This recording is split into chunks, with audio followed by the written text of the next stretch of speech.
enceintes dans le monde souffrent de l'anémie en 2021 selon l'OMS.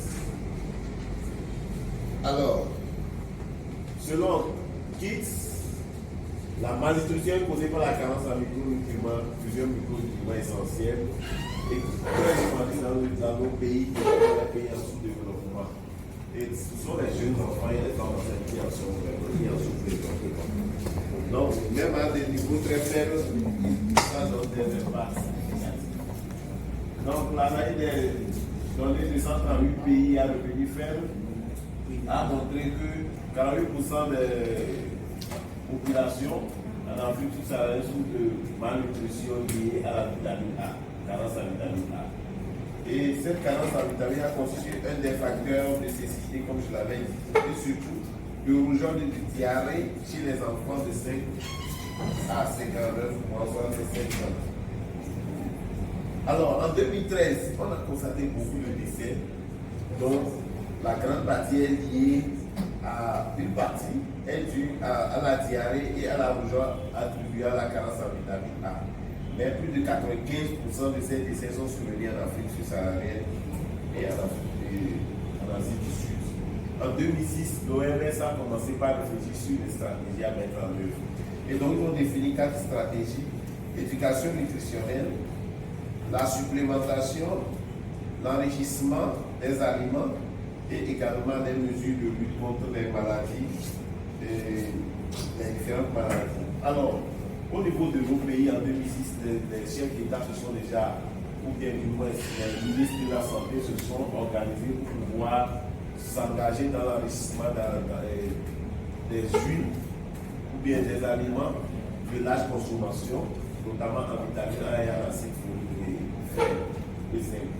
Et en 2007, ils ont déjà défini les modalités de l'expulsion à temps pour ces organisations. Au Togo, en 2012, le président décrète toutes les huiles et farines commercialisées au Togo doivent être enrichies en vitamine A, pour la farine de blé en fer et en zinc, et en acide folique.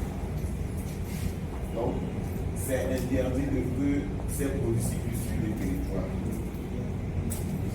En 2013, l'arrêté d'application est sorti, donc avec toutes les sanctions possibles. Donc, ce qu'il faut retenir dans cet arrêté, les huiles commerciales affinées et les farines de blé sont assujetties au contrôle en vigueur au Togo en matière de sécurité sanitaire des aliments. Ces contrôles portent notamment sur les teneurs en vitamine A, en fer et zinc et en acide folique. Les résultats de contrôle visés donnent lieu à la délivrance d'une attestation de conformité indispensable pour l'obtention d'une autorisation de mise sur le marché. Tout exploitant agréé est tenu de retirer du marché toute huile comestible ou toute farine non conforme aux dispositions du présent arrêté. Alors, qu'est-ce qu'on obtient sur le terrain chez nous actuellement? Au moment de... qu'est-ce que nous avons effectué? Nous avons prélevé des échantillons à différentes périodes, notamment la période où on prenait le décret et les arrêtés d'application.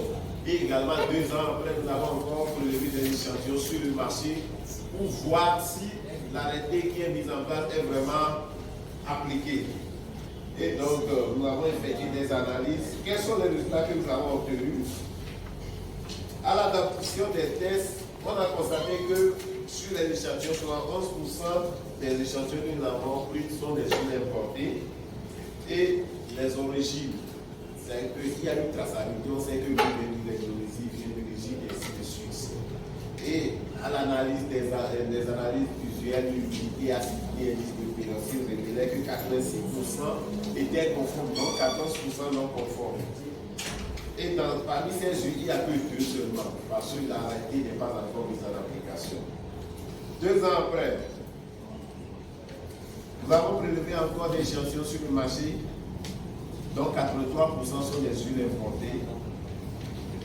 On constate que sur ces échantillons, 33% ne contenaient même pas ne montraient même pas l'origine de l'huile. En termes de qualité, les 67% sont non conformes. Et en termes d'enrichissement, 17% seulement sont enrichis, donc 83%. Donc, ce qui montre que sur les graphiques, on est passé de 29% lors de l'adoption des tests réglementaires à 17%. Ce n'est qu'après l'arrêté que les gens ont baissé vraiment les bras et on concentre vraiment. Et tout ceci, c'est en 2016. Maintenant, nous sommes en 2023. Quelle est la situation après Covid? C'est la question qu'on se pose. Donc, en conclusion, les autorités ont pris conscience du phénomène de carence en vitamine A. Les tests ont été adoptés pour renverser la situation, mais le suivi a été vraiment inefficace et on assiste à la dégradation de la situation comme cela a été présenté par le docteur Melina sur l'iode aussi. On assiste à une dégradation de la situation. Et donc, le niveau de micronutriments et de carence en micronutriments est resté échangé. Et donc, on se pose la question après vous.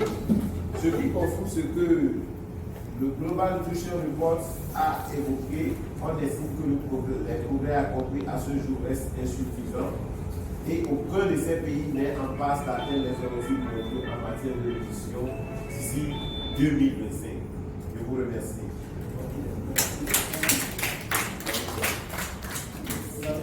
Madame Rousseau.